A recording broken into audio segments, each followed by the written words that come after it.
जायते म्रियते वा विपश्चिन्नायं कुतश्चिन्न बभूव कश्चित् अजो नित्यः शाश्वतोऽयं पुराणो न हन्यते हन्यमाने शरीरे हन्ता चेन्मन्यते हन्तुम् हतश्चेन्मन्यते हतम् उभौ तौ न विजानीतो नायं हन्ति न हन्यते अणोरणीयान् महतो महीयान् आत्मास्य जन्तोर्निहितो गुहायाम् तमक्रतुः पश्यति वीतशोको धातुप्रसादान्महिमानमात्मनः आसीनो दूरं व्रजति शयानो याति सर्वतः कस्तं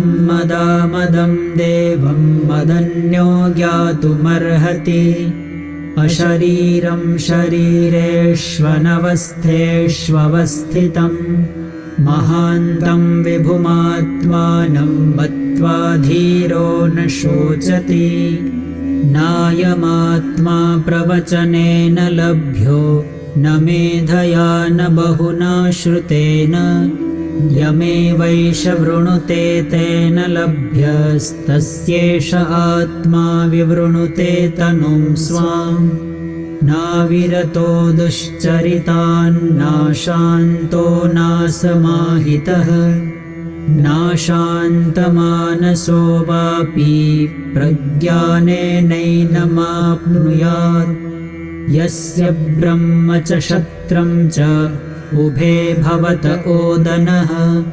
मृत्युर्यस्योपसेचनं क इत्था वेद यत्र सः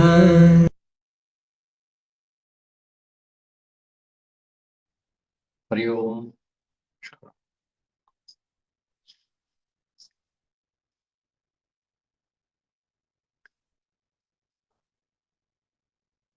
For one last time, we're coming back to the 24th mantra because we have been held on by this mantra for the last couple of satsangs.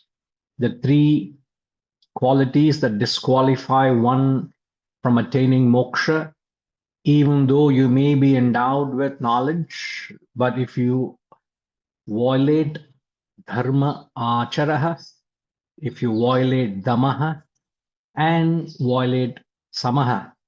Dharma acharaha means following the righteous path. Damaha refers to the sense control, and samaha refers to mental control or a mental discipline. So one who is unable to practice these three qualities, you may have the knowledge, but if you don't practice these three qualities, he says you would never attain the Atman. Now, the Shastras throughout ensure the prerequisite, which is necessary qualification for higher spiritual practices. Without preparation, you should not plunge into spiritual practices. So, the reason I'm coming back to this mantra is these three qualities are a part of the sadhana Chatushtaya Sampatti. Now, sadhana, Chatushtaya Sampatti are the four spiritual qualities or the spiritual qualities of wealth, as you may say, essential for one's spiritual sadhana. So, as you might be able to see on your screen, do you see on your screen? Right. So these are the sadhana chatushtaya sampatti. So on your left side of your screen, the four spiritual qualities are, the first is viveka, vairagya, shad sampatti, and mumukshatva. So these are the four sampatti, spiritual wealth. Chatushtaya refers to the four spiritual qualities. Now, viveka is discrimination, vairagya is dispassion, shad sampatti 6 qualities, the Shat Sampatti. Under that comes Samaha, Damaha, Titiksha, Shraddha, Uparati, and Samadhana. So the qualities under Shat Sampatti, the first, second, and the sixth are mentioned in this mantra. Since these 3 qualities appear in the Sadhana Chatushtaya Sampatti, there is a reference to these broadly classified fourfold spiritual qualities, the wealth, spiritual wealth essential for your sadhana. I'm not going to go into detail, but this is just a mere a mention, so you know what are these fourfold qualities. And it's important to know because these are very, very important.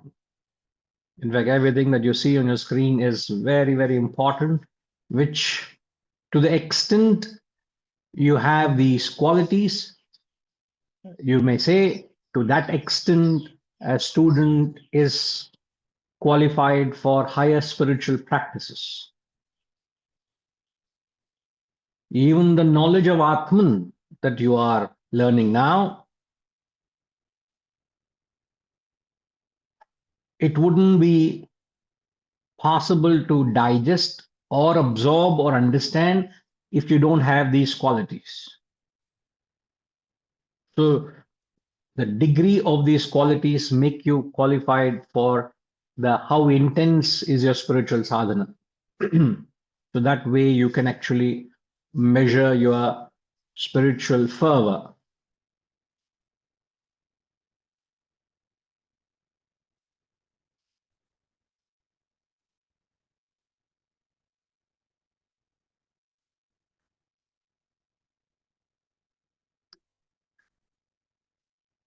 I suppose you have noted down. Hmm.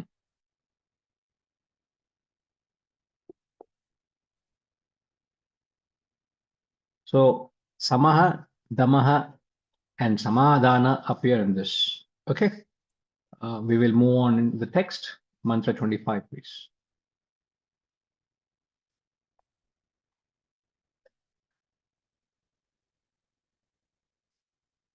यस्य ब्रह्म च क्षत्रं च उभे भवत ओदनः मृत्युर्यस्योपसेचनं क इत्था वेद यत्र सः.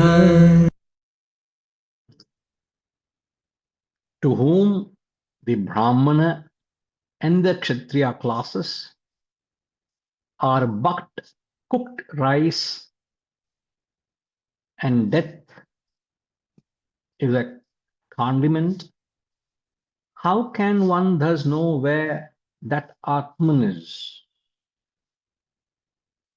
A little confusing, but it is actually simple once you understand. To whom Yasya, Brahmana, and Kshatriya. What are they? He says Brahmana and Kshatriya are like Odanaha and Upasechanam, the condiment. Condiment is like a pickle, something which adds flavor to your meal, to your rice, which he says death is a condiment. So Brahmana and Kshatriya are like rice and death.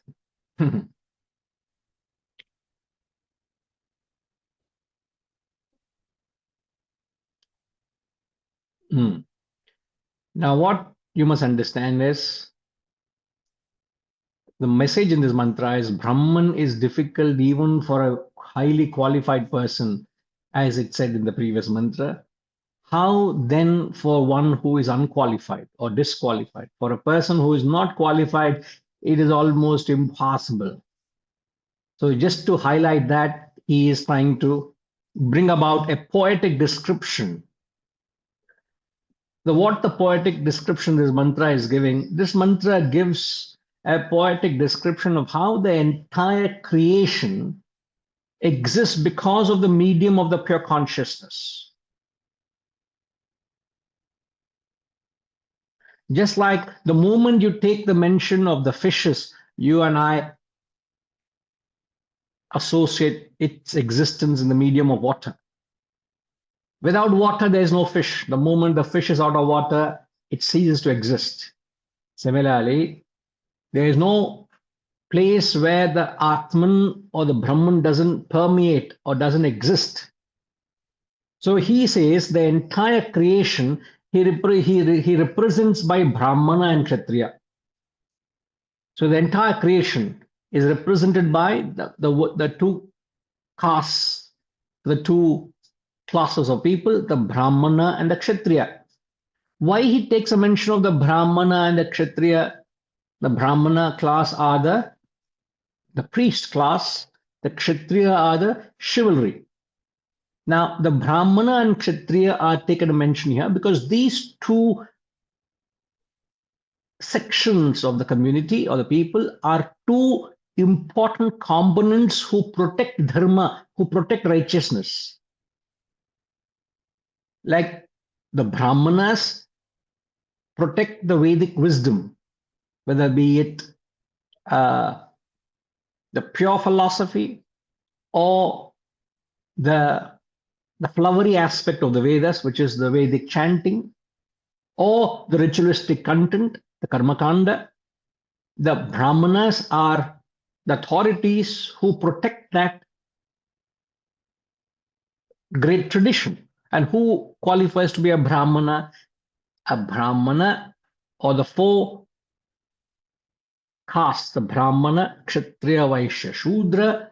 The classification is based on Gunatraya, the three gunas. It is not by birth you become a Brahmana. Just because you're born into a business family, you don't become a Vaishya. Just because you're born into an Iyer or an Iyengar or a priest community, you don't automatically become a Brahmana by nature. You may have that tag that you are a Brahmana, but you may not have that Brahmanic qualities or values, because what makes you a true Brahmana is the predominance of Sattva. When you are a Sattvic person, you become a Brahmana. And when the Rajo and Tamo Guna takes a precedence, you fall down the order, you become a Kshatriya, Vaishya, and Shudra. So Shudra is one who's predominantly tamasic. A Brahmana is predominantly sattvic. It's a predominance of a guna. All three of them have all three gunas, as we understand. It's the predominance of one over the other. Now, the Brahmanas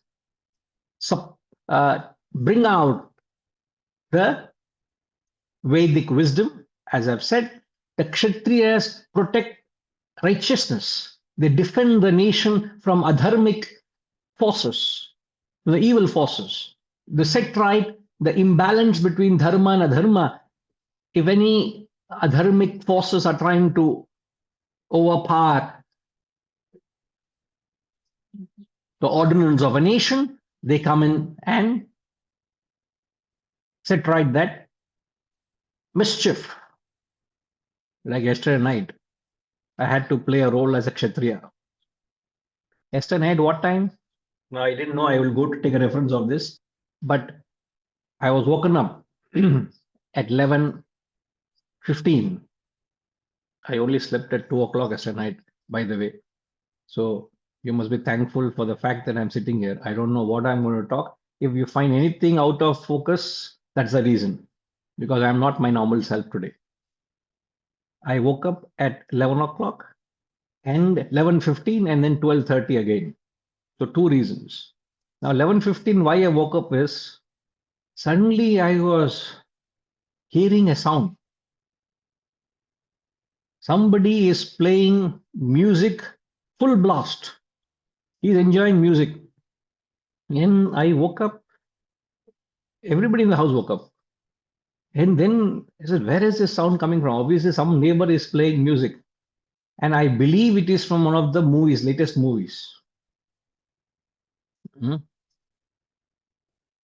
And then I had to be presentable, to go to that neighboring block, which means I had to walk a good 2-3 minutes, come out of the house, go onto the road, and go enter that compound, enter that building. It's a complex.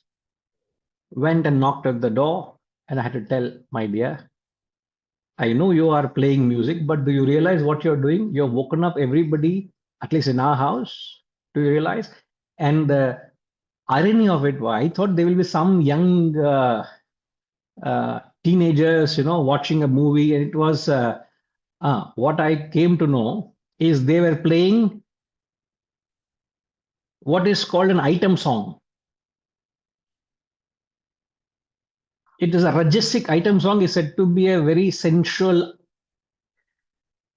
aggressive, very loud in any movie. In one of the latest movies, they were playing that song and full blast, and there's nothing comfortable about it.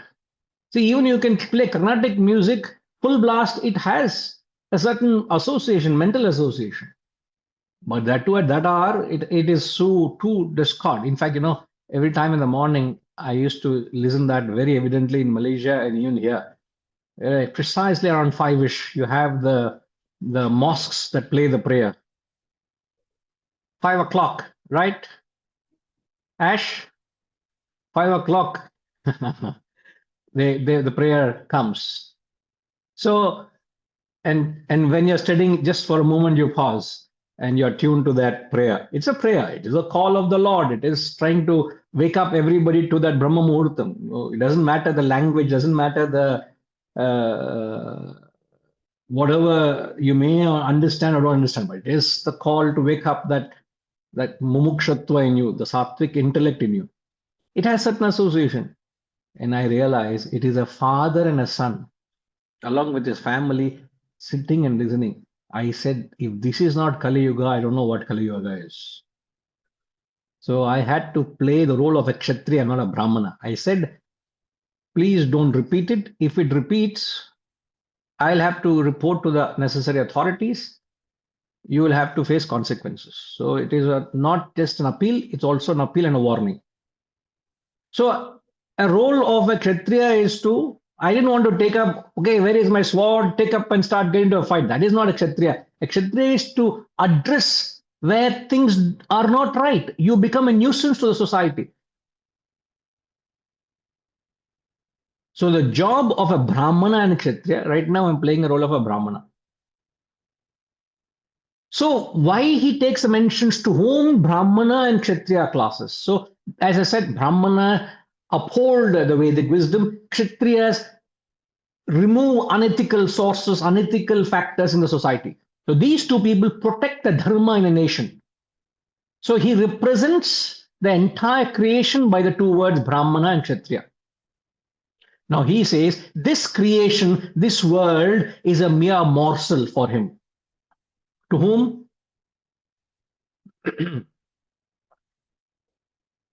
Ashwati, to whom is it a mere morsel? Hariom Guruji. Yes, ma'am. Yes, so the world is a mere morsel to the Atman. The Brahman, the Atman, the world, the entire creation, the entire world is a mere morsel. All right. And then the threatening and the terrifying process of death is, the very thought of death is so terrifying, isn't it? Horrifying.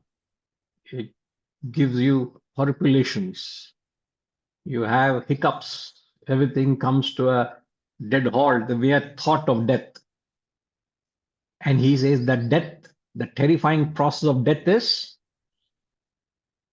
just a condiment. It just makes it so ridiculously meaningless. It just ridicules the whole process. The whole world is Brahmana and Kshatriya, and the whole process of death is a mere accompaniment in a platter of food which adds to the taste. It just adds a taste, creates an appetite for food. All the big drama that we do of birth and growth and destruction is a meaningless condiment. It just tells the might of Brahman. As I told, everything is nothing but pervaded by Brahman. But to understand that might of Brahman, only you need a qualified sadhak, as we referred in the 24th mantra. To understand that might, you need to go through the process of self-purification. You need to go through the process of self-perfection. Refers to the sadhana chatushtaya sampatti. Only a qualified person understands the grandeur of Brahman. But he compares the whole world as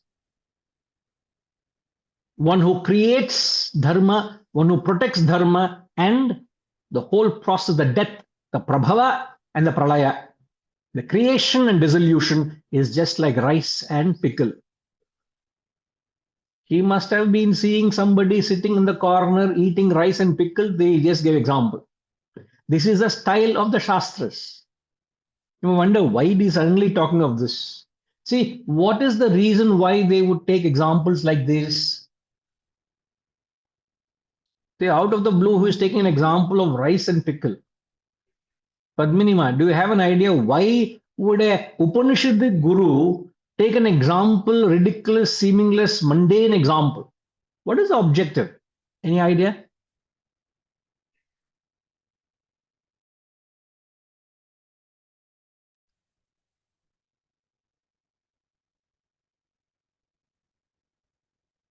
Yeah, you can speak now, but I'm afraid we can't hear you yet.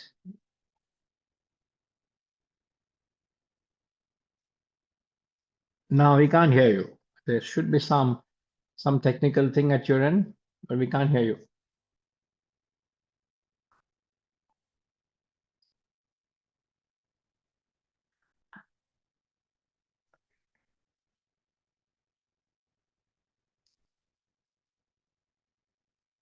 Subhash ji, boliye. Why do you think an Upanishadic master, the highest of scriptures, takes such examples? This, Pranam Guruji, I think this is that everybody can understand easily to make even simple people to understand it. All right. Okay. That's a fair reason. Yeah. Maybe for people from the lowest of thinking class can understand, but an Upanishadic test is not meant for the lower classes. As we know, Upanishad is meant for a very highly advanced seeker. Even there are lower cadres of seekers, but they are pretty high level, It's like there is a multi-millionaire amongst billionaires. His fortune is $500 million, but he is amongst billionaires. He will not be that billionaire club, but he is not the ordinary. He doesn't belong under the ordinary class. He is in fact different league altogether. I'm just trying to take an analogy. So an Upanishadic student, if one is an Upanishadic student, is a very high caliber. But then this is not just this mantra. Throughout the Upanishads, they take very down to earth. In fact, the next mantra, which I'm going to get into, he talks of an example, again, very famous in the Upanishads. I'll not talk of it now, but when I come very soon, we'll take it. So it's not necessary for ordinary person. There are no ordinary people. Being an Upanishadic student is no ordinary student. Unlike Arjuna. Arjuna was an ordinary student. But your reason is right. To grasp it properly, to understand the Upanishad properly, that what they mean to say. Fair enough. No problem, sir. I get what you're saying. Appreciate. You okay?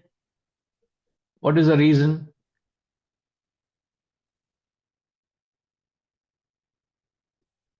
Ashrama is saying they don't need imagination.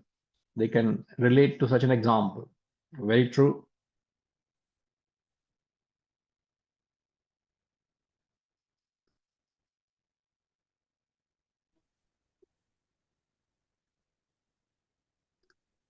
Hmm.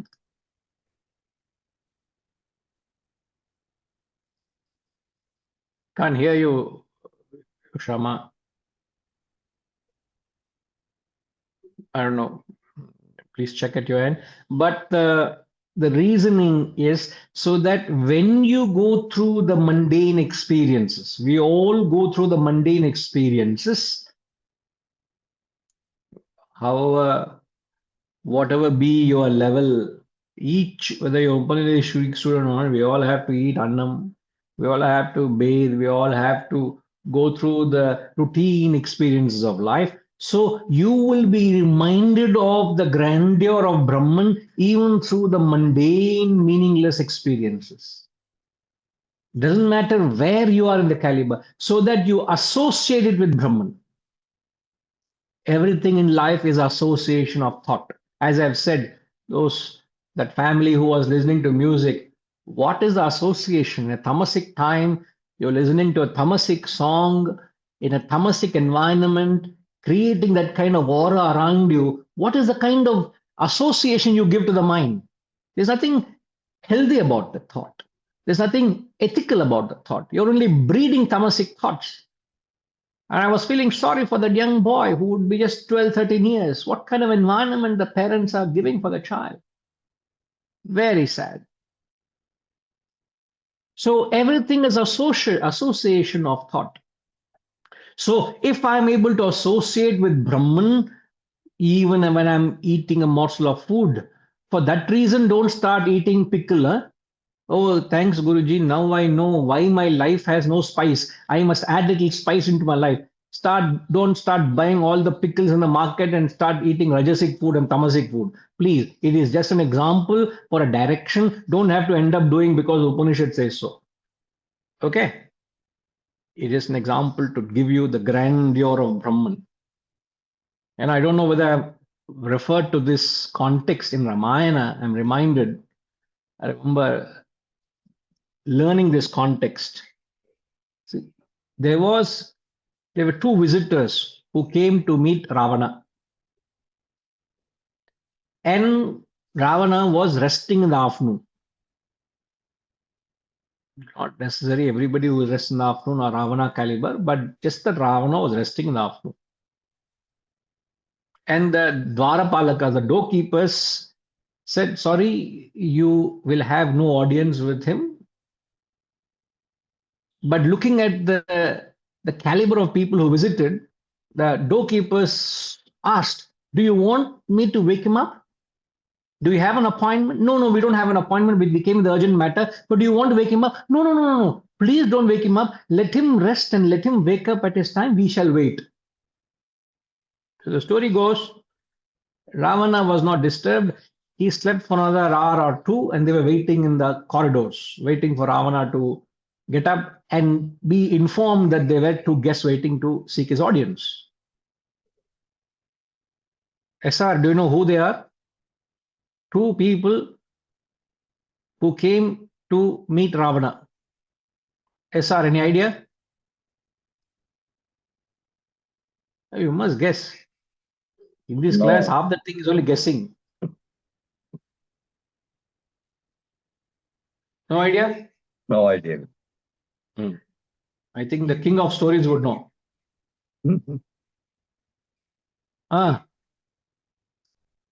Now we don't have to address you. We'll address you with many different ways. Ravana is low on our priority list, and therefore his guest list also we don't know. But Ravana, yeah, very true. You don't have to study his life, but Low in the on our context, priority. correct, low on a priority list. The two people that came were Indra and Kubera. Indra is the lord of gods. Kubera is the lord of wealth. In modern context, you may say the American president and the Reserve Bank chairman, the two most powerful people who drive the world. Like everybody is saying, oh, the market is going through very bad shape. It is the lowest point in the recent time. Why? Because Trump is coming and don't know what that fellow is going to sneeze or catch cold or what he's going to do. We don't know. The market is afraid. Right? Look at that fellow, whether he is coming to be in position and what he's going to do. The whole world economy is uncertain, going through a turmoil. That is the power of that person. The finance minister is presenting the what is that? What do they call? Whatever they call, the financial report or yes, our qualified Sureshji will explain. Not explain. Mention that word, sir, please. I'm afraid of. In the right way, I'm afraid. Yeah, she is presenting the Union Budget 2025 today. Yeah. Correct. The budget. Right. And it's not. It's a very big thing for the nation, right, or for the world.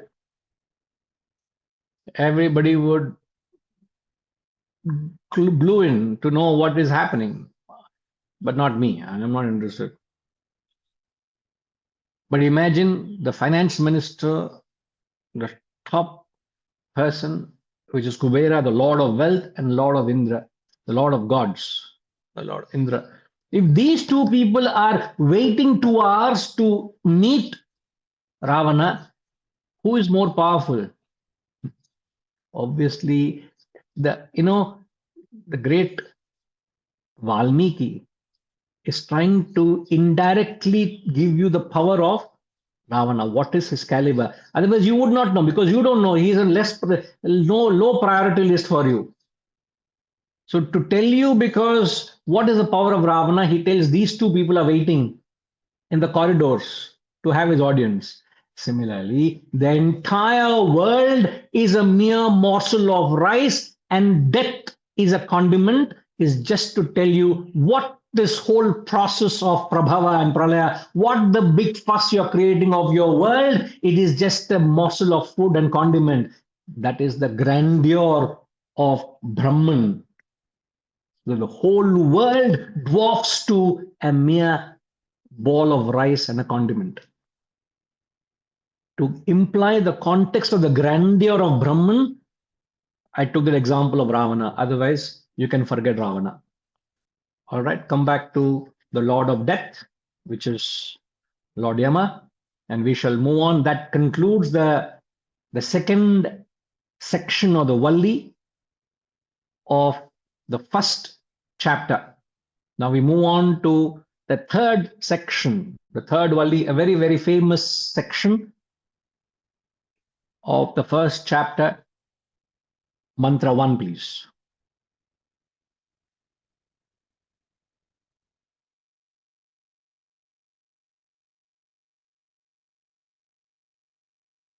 पिबन्तो सुकृतोके गुहां प्रविष्टो परमे परार्ध्ये छाया तपो ब्रह्मविदो वदन्ति पञ्चाग्नयो ये च त्रिणाचिकेता. Now, this is the very famous Valli. I'll explain why, but the mantra says, Ritam. Ritam refers to the fruits. Pibantao, the two enjoy. Skritasya loke, the good deeds in the world. The two enjoy the fruits of their good deeds being seated in the cavity of the heart. Guham, Pravishthav, the two being seated, Pravishthav, the two being seated, Guham, in the cavity, Guha, in the cavity of the heart, the abode of the Supreme. The cavity of the heart is the abode of the Brahman.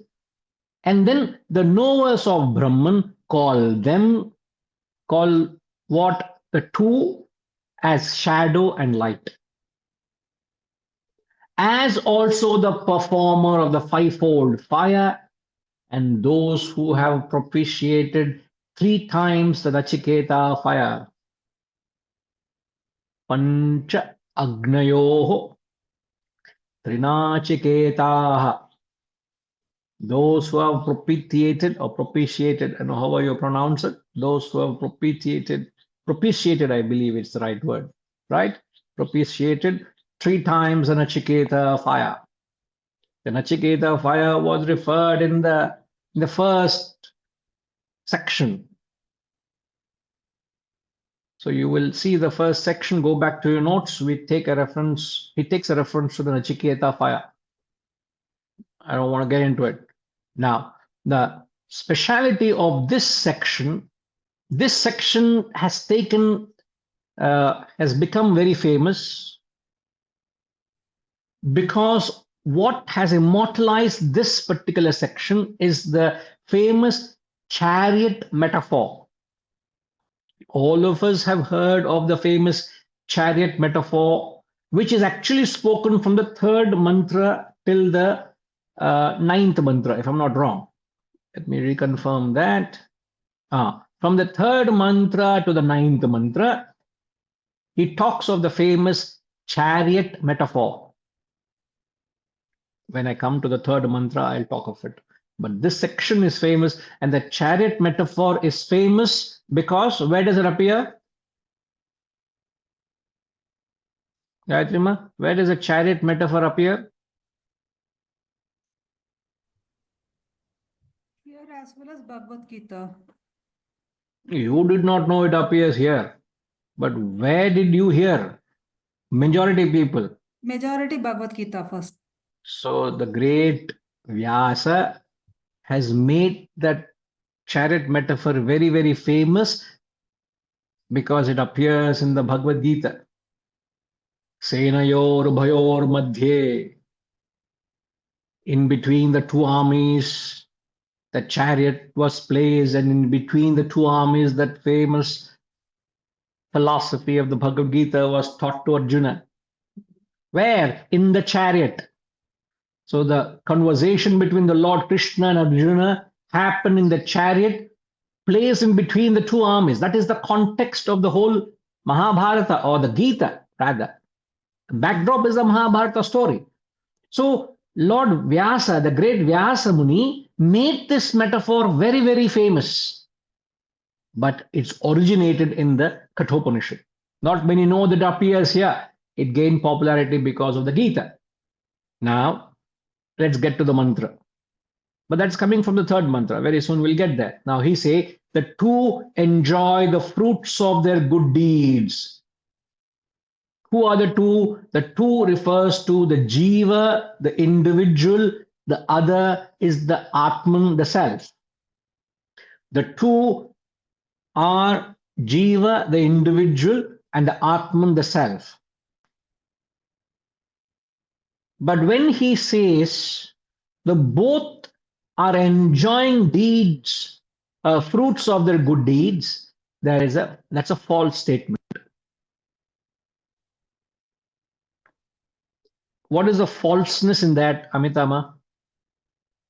No, I will ask you questions to find out what is wrong also. It's not always what is right.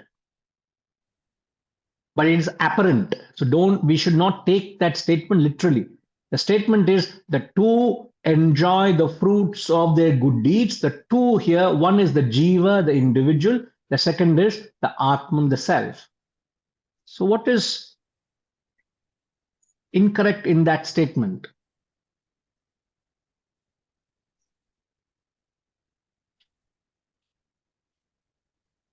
I'm not following, sir.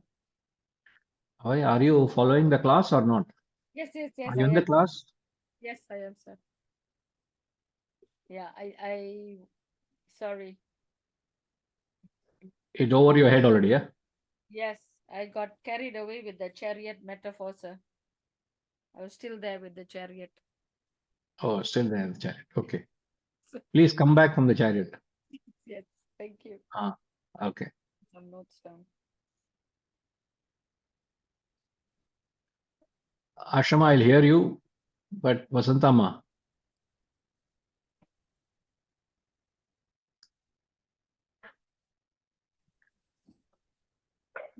And the self is always, it doesn't, is just a witness. It doesn't enjoy the fruit. Who enjoys the fruits? Jiva. Why does Jiva enjoy the fruit, not the Atman?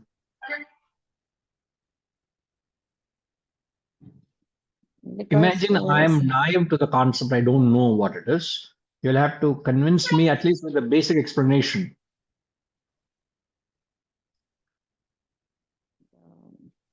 Jiva is more attracted to the world. I mean, I'm sorry. Don't get lost. Keep to the track. The point is the two enjoy the fruits of their deeds. Good deeds, is it? What does it mean? So what is the implication here? When you're enjoying the fruits of your good deeds, what concept are you referring to?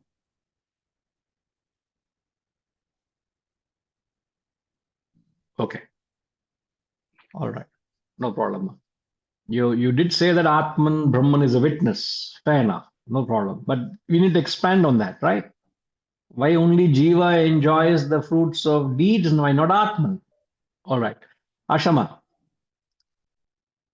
नहीं आपने जो बोला है मुझे वही बोलिए. Whatever you put in the private chat, you please say that only.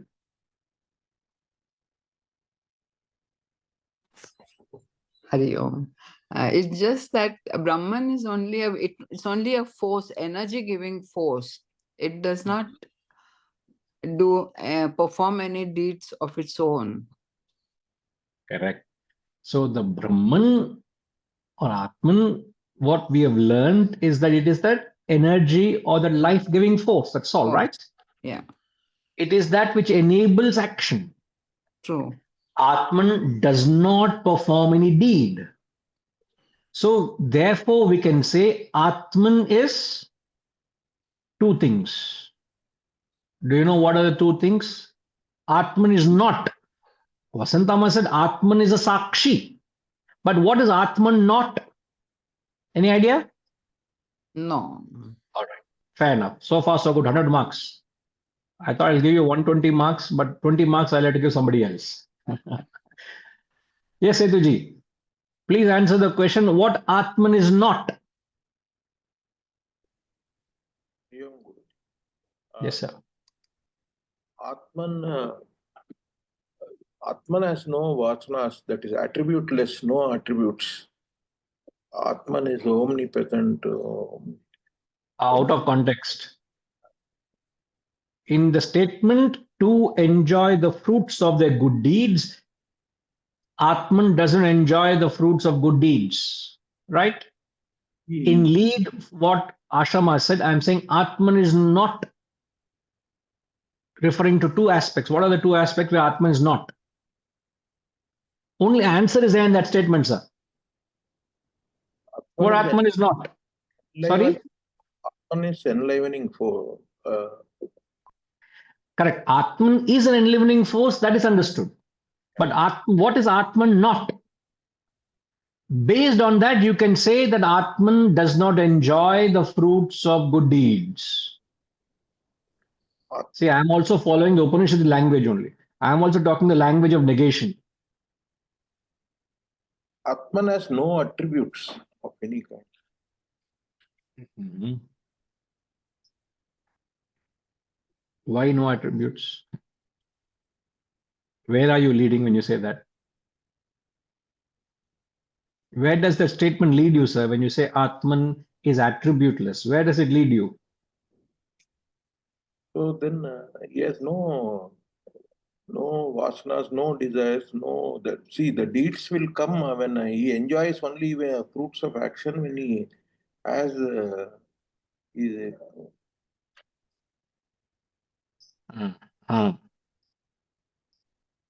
Fruits only when? See, you're going a little subtle.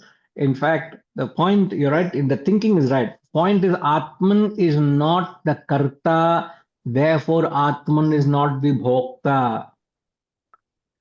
Atman is not the doer. Atman is not the enjoyer. So when I said what Atman is not, Atman doesn't do an action. So it's not the karta. Since it's not the karta, it's also not the bhokta. So we should not talk of vasana here. We're talking about actions. It does not have the desire to do. There's no desire in it. As you said, attribute. That's why I asked, where does that attributeless lead you to? Since there is no desire, there is no action. I am not the doer. Since I am not doing, I will not enjoy. This question of fruits doesn't come. Therefore, what we must understand, even though the statement says both enjoy the fruits of their deeds, it's only the jiva that enjoys, not the Atman. We should not make the mistake that Atman is the performer and also the enjoyer of the fruits of action. Atman is not. But just it appears to be because of the proximity with jiva. Atman and Jiva are so close that it appears that Atman also is doing an action. But the wise are able to dissect and separate the Atman from the Jiva. They understand Atman is a life-giving force. They understand Atman is not the performer. You get the point, sir? So the two things we're talking about is it is not the doer, it is not the enjoyer. Panigraji, I will explain this concept with a simple example. I want you to be in this example. Sir, on one side I have, in fact, there are three components in this example. An example which you've given all the time in this classroom. There is a very powerful magnet, there is a wooden piece and a metal piece, sir. The magnet is the world, which is a very powerful horseshoe magnet. The metal piece is the individual, that is you. The Atman in you is the wooden piece. Can you repeat what these three are? What is the magnet? Panigraji, what is the magnet, please? Magnet is the thing which attracts and which refers to the jiva. I believe. No. That's why I'm repeating. I told you to repeat, just make sure that you get the concept right. The magnet is the world. It is the world. A very powerful magnet. The magnet influences, what does it influence? It influences the iron piece, which is the individual, which is you. Okay. The metal piece or the iron piece is the individual. And then there is a third piece that is a wooden piece. That is Atman. Atman. Now, when I bring n number of times, I bring the magnet or the iron piece to the magnet, what will happen? Obviously, they attract, right? The magnet influences the iron piece. Any number of times I bring the wooden piece to the magnet, what will happen? No influence. But what I do, I take a band or I take a thread and I tie the two strongly together and I bring the combination to the magnet. What would happen? What are you referring to? Tie the wooden piece Okay. and the metal piece together and bring the combination to the magnet. What would happen? It's a very powerful magnet. Get attracted. Sorry? The metal piece only will get attracted, not the wooden piece. But when I see both of them are sticking to the magnet. But it appears that the wood is also this thing. This is the point. It appears as if the magnet has influenced the wooden piece, but you and I, the wise people in the classroom, know that the magnet has not influenced the wooden piece, but it appears to the ignorant. Excellent, Guruji. Excellent. You get that example? Yes. Similarly, the ignorant believe the Atman enjoys the fruits of good deeds. It appears because of its proximity to the Jiva, but Atman is not influenced, just like the magnet does not and will not influence the wooden piece. You get the Yes. deep concept in that single statement. You get it? Excellent example, Guruji. It conveys the point. Otherwise, we may find difficult to understand. Isn't it? Yes. Perfect. My job is to take everybody along in this journey. And to whatever possible extent, I'll take you along. But if you don't gel or don't connect to the context, always do the swadhyaya or the satsang, listen to the recordings that is made available. If you have chosen for that, it will be made available so you can read through. That becomes your sadhana. All right, wonderful, Ji. So in the Shastras, they don't take the example of the magnet, wood, and the metal. They take the example of what is known as Kshatri Nyaya. Has anybody heard what is Kshatri Nyaya? Kshatri Nyaya is known as the Kshatri refers to the umbrella, Nyaya is an analogy. So they call this as the umbrella analogy. Though I have not spoken, but it is often referred in the context. Now, on a monsoon day, it's a heavy downpour. You are seeing from your balcony, you see everybody is using an umbrella.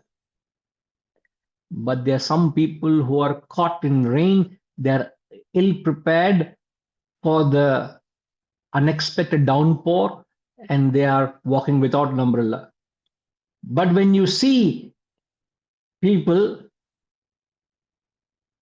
you will say they are walking with an umbrella.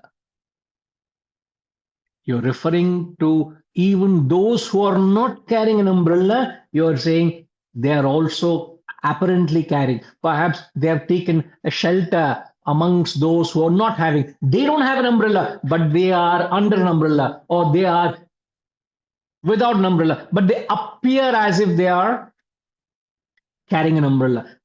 So the Shastras give Kshatrinaya, whether you want to take Kshatrinaya or you want to take Magnet Nyaya, that is your choice. As long as you understand that, what you must understand. Sureshji, please sum up this context. You can't relax, sir. You are playing not a test match, you are playing T20. You have to be alert. Huh? Test match, you can go for a cup of tea and come back. Match will keep going on 5 days, it will go. T20, you go for washroom and come, half the match is finished. Yeah. What I was thinking, Guruji, since you have referred to the Atman as the enlivening principle, we can say the light-giving principle. Therefore, the Jiva is a shadow of that eternal light. So the shadow and the light, they exist together. And therefore, it appears that even the light is part of the enjoyment. Whereas the shadow is confined to the terrestrial world, and the shadow or the Jivatman alone is participating in the enjoyment. But since the light-giving principle is the Paramatman, it appears as if even the enlivening principle is part of the enjoyment. Now, I want to ask the group what punishment to give to you. Because you have done cardinal sin you have committed. The sin you have committed is you are explaining the text which the Guru did not talk about it yet. No, because you have always been telling us that the Paramatman is the enlivening principle, the electricity, the petrol, and therefore that is something akin to light. And therefore the light, if it is the light, then the Jivatman is but a shadow. And the shadow and the light exist together. But it is the shadow which is enjoying the ephemeral, but it appears even the light is part of the enjoyment because there is no shadow without light. See, my problem is after you speak, I can't do justice as well as you do. Therefore, I don't want you to steal the limelight. Are? I only called you to repeat what I said, not to repeat the fresh text. What are you doing? They will No, mistake who the guru. no, no, no, no. I don't want people to mistake who the guru is in the classroom. No, I have been thinking about this wood and the piece of iron and the magnet. And then, and as well as this enlivening principle and the energy which you have been telling us. So, I thought this is, this also is a way of understanding, just like that wood, just like the wood and the magnet. You're not wrong at all. It's just that the next line in the mantra actually talks of, maybe just share the mantra once again, please. In fact, the next line in the mantra, he says, the knowers of Brahman call them, who is them? The two, call them as shadow and light. Oh, okay. Chaya, tapau. Tapau is the light, chaya is the shadow. So I will come. In fact, the next thing I was going to talk is about the light and shadow. That's the reason I said you have taken the limelight by talking of light and shadow. No. Very much what you're saying is absolutely right. So the only thing I wanted is to just recap what we said on how the apparent enjoyment should not be attributed to Brahman. All right, Ji. Now I'll ask Ashwati to just sum up the understanding there so we get that concept right.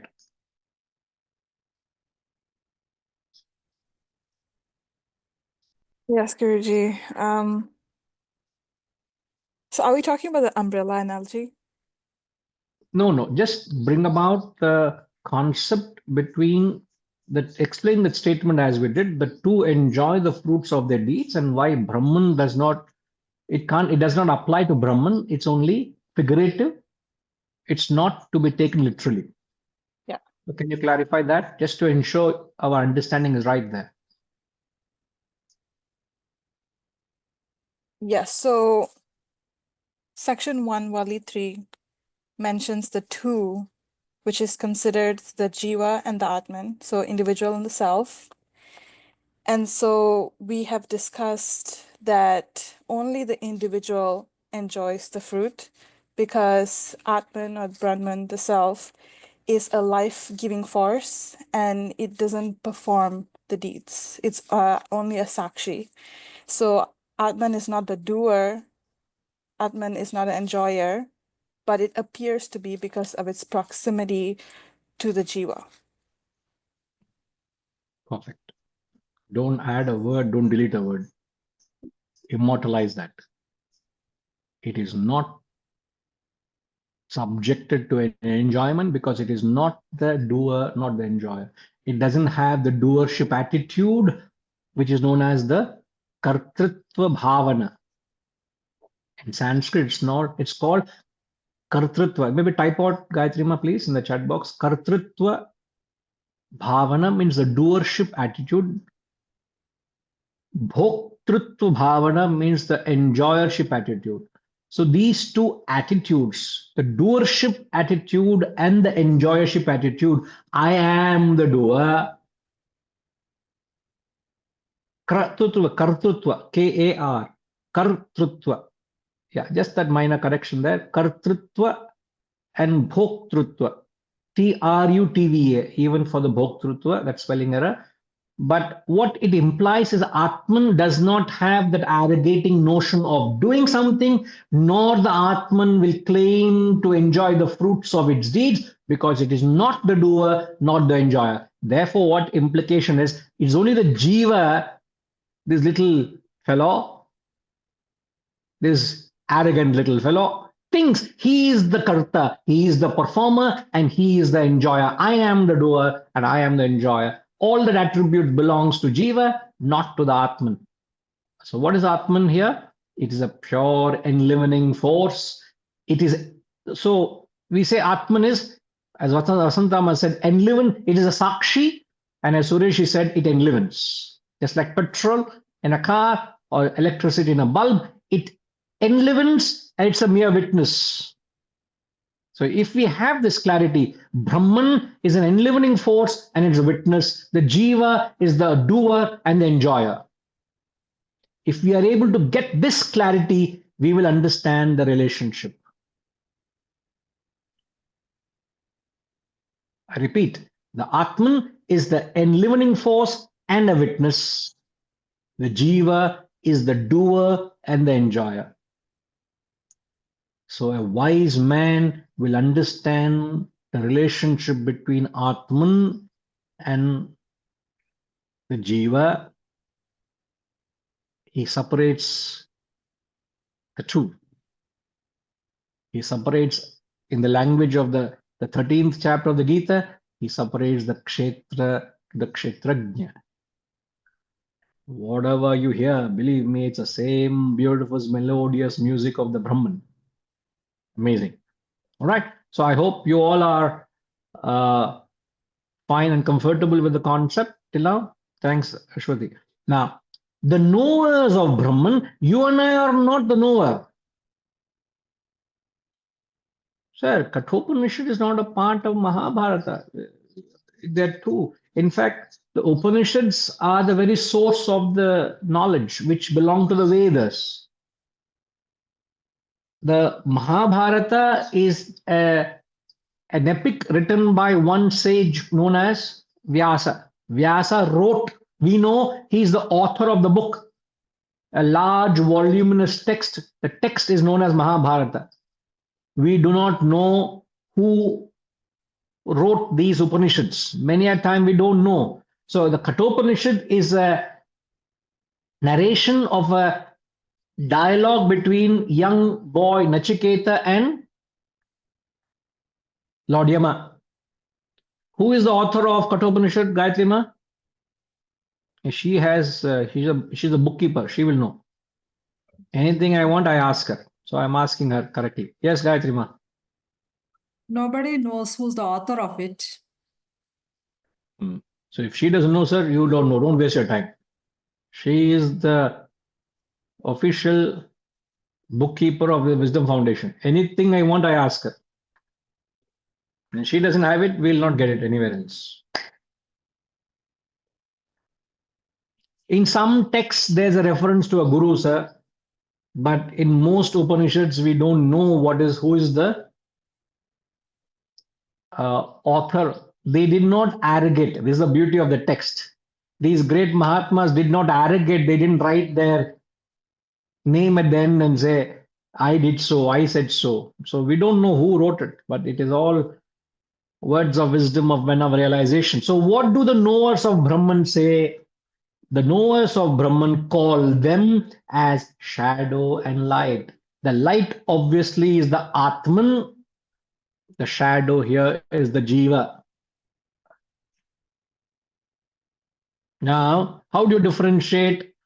The Atman is the real I. The Jiva is the false I, which is the ego. I just typed out so you know the difference. Both is the I.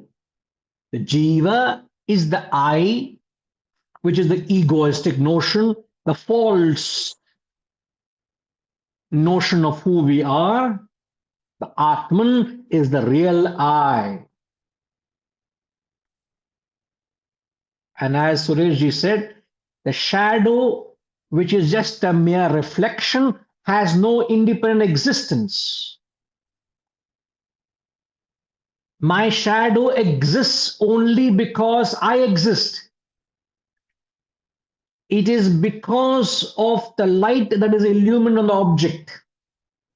When the light illumines on the object, a shadow appears. Now that's the analogy, please. But the light is the Brahman, the shadow is the Jiva. They are coupled together because one does not exist without the other. Shadow doesn't exist without the light. Atman, capital I, and Jiva is small I, you can say so. Yeah, if you really want to differentiate that way, yes. Now, can we have the reference, please, of the Mundaka? Now, as I've said, Subhashji, earlier I said that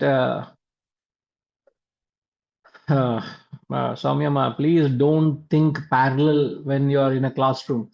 It's like when the singer is singing Kalahara Priya, you are thinking of something else. Why do you have to think all that? You may be musician, just enjoy the music, no? Hello, we have not finished the class. Why are you saying now Samaskar? I have a little more time, please, Gayatri Ma. Please give few more minutes. After that, we'll say Namaskar. Soumyama, you should never ever think parallelly. Think along with the Guru, understand what the teacher is saying. You will want to connect the star to the moon, sun to the earth. Why you are going through all this independent thinking? Think what is being said. You will get help. Now, Subhashi, earlier I said the Shastras give examples which are in the mundane world.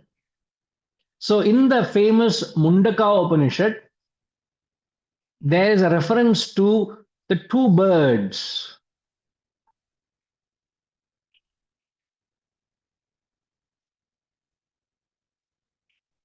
Dvasuparna sayuja sakhaya samanam vriksham parishashvajate tayoranya pippalam svaadvat anashnan anyo abhijakashiti.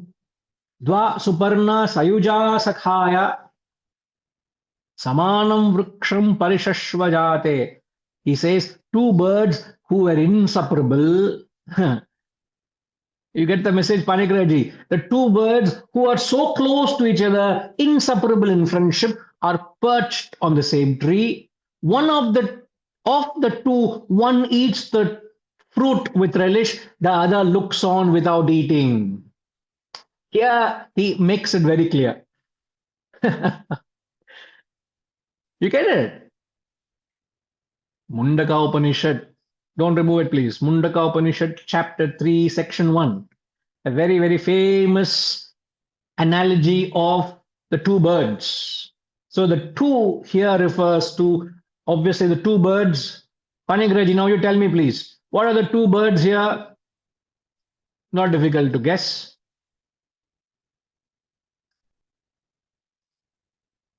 I'm repeating so that we don't forget it, we don't make that mistake.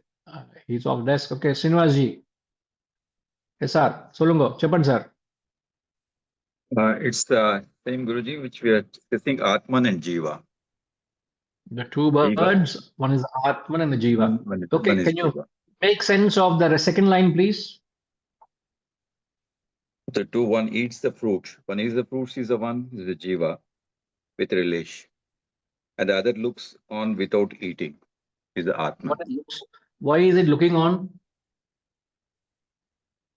Because we have been an understanding that Atman is an unliving force and is not a doer, not an enjoyer. Is a Sakshi. Atman looks on because, as Vasantama said, it is a Sakshi, it is a mere witness. So here is an authoritative text again which says what the Atman is. Though it had a hidden implication in the Kathopanishad, which we are learning, in the Mundaka Upanishad, he spells it out. So there is no room for any open interpretation. You may say, sir, you're interpreting the text according to your convenience. No. It is just following tradition and trying to bring out the message that is there. Okay, Ji. Thanks, Guruji. Perfect, sir. Thank you. The two birds, one eats the fruit with relish, one looks on without eating. Bound in friendship. Sakhaya means that friendship, that fondness, that proximity between the Jiva and Atman. They are both inseparable. That fantastic combination, they're best buddies. Who? Atman and Jiva. But yet, Atman has got nothing to do with the Jiva. If Jiva suffers, Atman doesn't suffer. If Jiva enjoys, Atman doesn't enjoy. If Jiva dies, Atman doesn't die. If Jiva is born, Atman is not born. But yet they are inseparable. It's a very unique friendship. It's a very unique relationship. இது ஒரு poetic extension. The witnessing bird enables others to eat, the other to eat. இதெல்லாம் poetry. நீங்க ஒரு poetry class எடுங்கோ, I will enroll myself. I'll be your first student. I guarantee you that. Yes, the Atman, which is an observer, lends itself so that the Jiva can carry on what it's doing. And then there is another mention. He says these two are seated in the cavity of the heart. Cavity of the heart refers to the very core.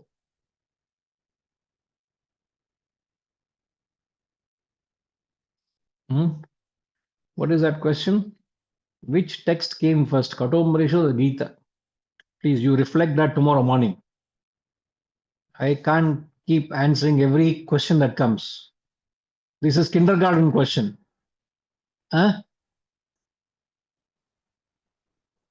You in the 10th class, you go and ask kindergarten question, what will the teacher say? Same thing he'll say. Correct, Gayatri ma? You go and think for yourself. I can't waste my time answering that question. Enna question adu? I just now explained to Panigraji the source of the metaphor of the chariot is in the Kathopanishad.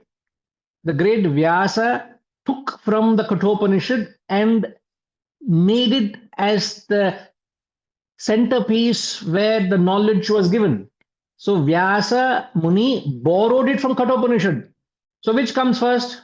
Obviously Kathopanishad. And you must understand the Vedas, the Upanishads are the very source of Vedanta. The knowledge has sprung from the Vedas. So the Upanishads are the very source of this knowledge. Nothing, if at all something came, what came before the Upanishads are the aphorisms. The Upanishads are perhaps explanation of the 4 aphorisms. And the 4 aphorisms, Amitama will give next 10 minutes, she'll give a presentation. We will extend the class today by next 10 minutes for her presentation. Hari Om Guruji, let me try. One is Aham Brahmasmi. One is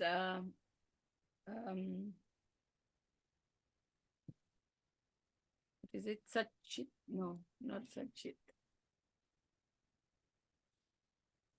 That thou art. I know the translation, the second one. And the third, oh my God, sir, I can't remember. It doesn't come. No problem. Who can finish that? Tatvamasi, yeah. Tatvamasi. The Setuji, yes, sir. Not bad, Amitama. Thank you. But there are 4 aphorisms, right? Prajnanam Brahma. Prajnanam Brahma. What does it mean? I am Brahman. Sorry. No. Please don't see the chat box. Chat box will people keep on chatting. Don't get distracted. You talk to us, sir. Prajnanam Brahma. What is Prajnanam Brahma? It's consciousness. Consciousness is Brahman. That is the first, which is known as what statement it is? The statement of fact. Correct. It is known as statement of fact, known as Lakshana Vakya. So the first is Prajnanam Brahma. Consciousness is Brahman, is a Lakshana Vakya, statement of fact. Second, sir? Tatvamasi. Tatvamasi. What does Tatvamasi means? That thou art. That thou art. You are that. And what statement is it? This is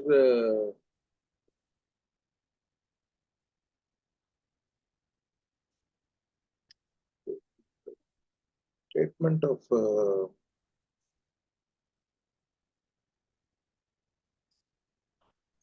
It is known as an Upadesha Vakya, which means statement of advice. So the Guru is telling the student, you are that very consciousness, man. You are that very truth, that Brahman, the reality. It is known as the Upadesha. The Guru gives the student a statement of advice. Samaveda. Samaveda. All Vedas give. But now the third is? Brahma. No. The third is Ayam Atma Brahma. And what is that statement? What is Ayam Atma Brahma means? Gayatrima, what does it mean? I am that Brahman. Anubhav means a statement of practice. Ayam Atma Brahma. This Atman, this self is that Brahman. I am that. So I am trying to do Abhyasa Vakya, which is statement of practice. And when you do enough Abhyasa, you come to the fourth state, which is Setuji, which is known as Sulungo. What is the fourth statement, fourth Vakya? Aham Brahmasmi. Aham Brahmasmi means I am that Brahman, which is known as the Anubhava Vakya, which is a statement of experience. So if you put them in order, I quickly repeat. First is consciousness is Brahman, which is known as Prajnanam Brahma, which is statement of fact. The second is Tat Tvamasi, that thou art, which is known as Upadesha Vakya, statement of advice given by the teacher to the student, a guru to a shishya. The third is Abhyasa Vakya, Ayam Atma Brahma, which is a statement of practice. The fourth is Aham Brahmasmi, which is I am Brahman. It's a declaration by the student who claims that I am that Brahman, to say I have attained that ultimate experience of Anubhavam of that experience. It is a statement of experience. So the Upanishads are explanation of the aphorisms. There's nothing before the aphorisms. So if you want to go by the hierarchy, the topmost is the aphorisms, then comes the Upanishads, then comes perhaps many years, hundreds and thousands of years later came the Gita, then perhaps other prakriyas, other introductory textbooks like Tattva Bodha, Atma Bodha, Bhajagovindam. There are other introductory preliminary textbooks that come. So if you want to take in order, I'm just taking a few reference of textbooks, otherwise there are many texts, but in order it is the aphorisms, the Upanishads, the Gita, and then the various introductory textbooks. There are hundreds of them. You can read many introductory textbooks, but we have chosen to read a few in our classes. We have learned the Atma Bodha, we have learned the Bhajagovindam, like that.